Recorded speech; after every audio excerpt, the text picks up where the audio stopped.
আল্লাহর সাথে কথা বলছেন, আস্তে আস্তে আমার ভলিউমও বাড়বে।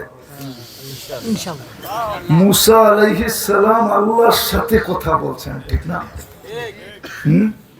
বিদায় উনি কি কালিমুল্লাহ, ঠিক না? কত বড় কপাল আমাদের যে আল্লাহ আমাদের সাথে কথা বলে বিদায় দিলেন কালামুল্লাহ। আল্লাহ আমাদের সাথে কথা বলে, ওইখানে মুসা আলাইহিস সালাম কথা বলে বিদায় কালিমুল্লাহ। আল্লাহ আমাদের সাথে কথা বলে, কত বড় কপাল।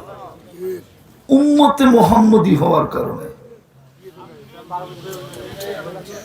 উম্মতে মুহাম্মদী হওয়ার কারণে, উম্মতে মুহাম্মদী হওয়ার কারণে আল্লাহ আমাদের সাথে কথা বলে। কিন্তু আফসোস, রাখবো তো রাখবো কোথায়? 90% মুসলমান কোরআন পড়তে জানে না। এই জন্যই তো বললাম